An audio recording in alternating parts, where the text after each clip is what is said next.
What's going on, guys? Welcome to another episode of Thumb Tacos. My name is Jared. Today we're going over 5 jarring differences that I noticed as soon as I started streaming on Twitch when I came from Facebook Gaming. So I just made the jump. I'm only 2 streams in. Things have been kind of crazy and wild. Things are so much different. I have a lot to talk about, and I have like a whole new pile of videos coming your way on differences and what to look for. And if you make this transition, where you can start looking into the analytics to understanding the streaming platform to help you grow and get a grasp on everything else, because it is very different. But I'm going to go through 5, just kind of brush the first things you're probably going to notice when you start streaming on Twitch if you come from Facebook.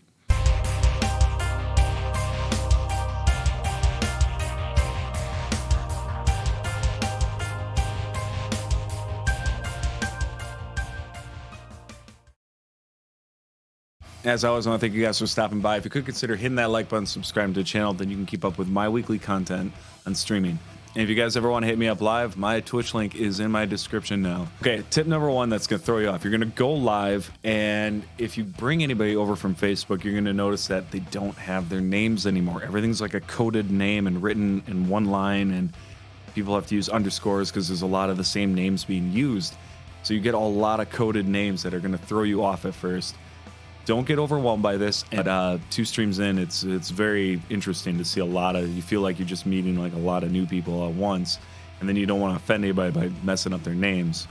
Just take your time with it, be patient, and it'll work out. All right, tip number 2, before you go live on Twitch, if you're coming from Facebook, you have to reset your output.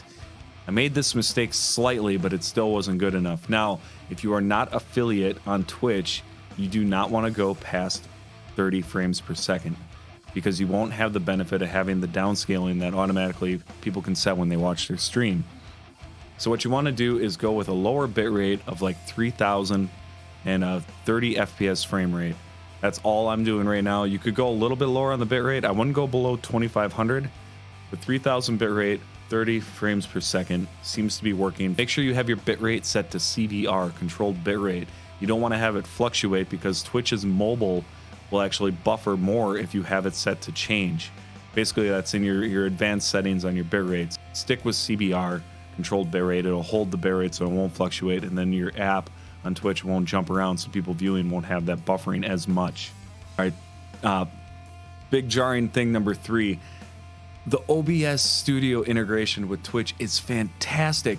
You have docs that are just at your fingertips. You simply have to click on view, drag down to docs, pick what doc you want to chat. So now I have my chat big and wide and easy to see. I have stream information. I have alert information, activity feed, all this cool stuff right around OBS. I don't have to have my browser open.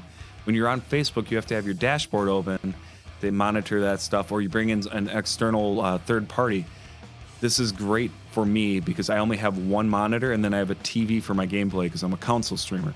So that is a huge win for Twitch so far, and it's awesome. I can go live by clicking one button now. I don't have to do the double thing. I don't have to have Facebook telling you that things aren't loaded in right, or you have to have that weird delay stuff.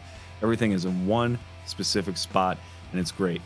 And most of you probably already know this, but if you don't know this about OBS Studio, it is that simple now. Some of you are on Streamlabs, and that's how it was there. Now you can do it on OBS Studio.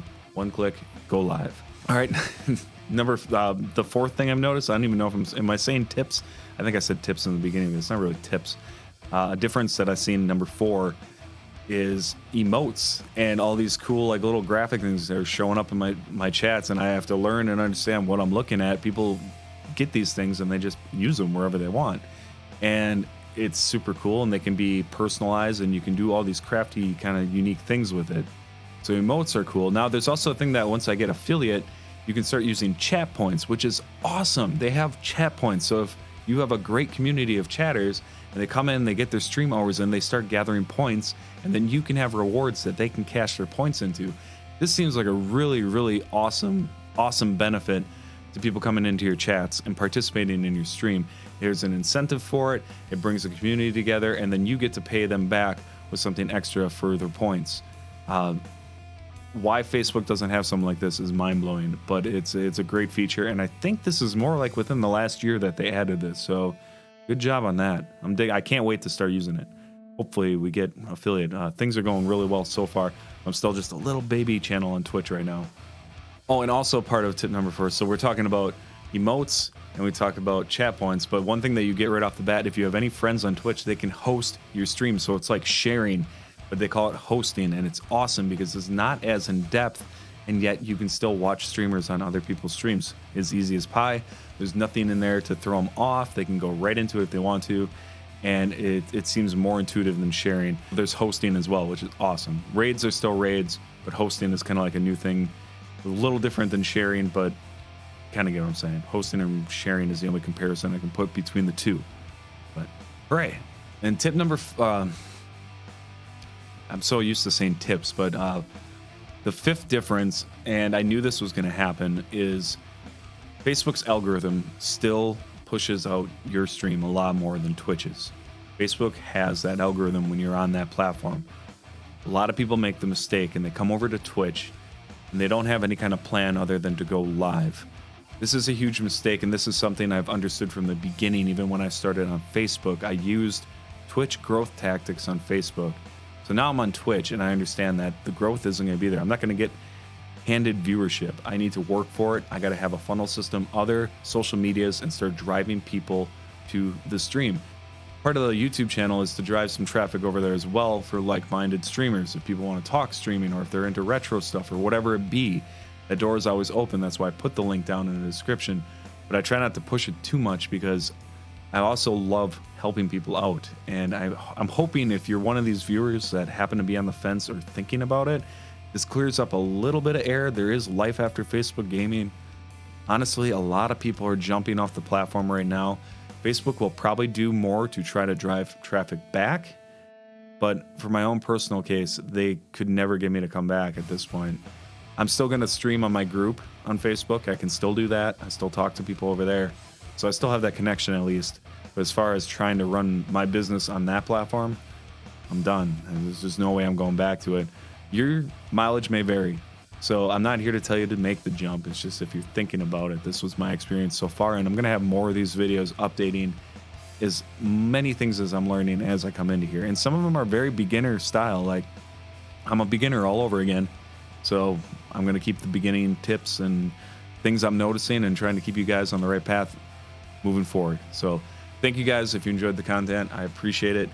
Have a good day.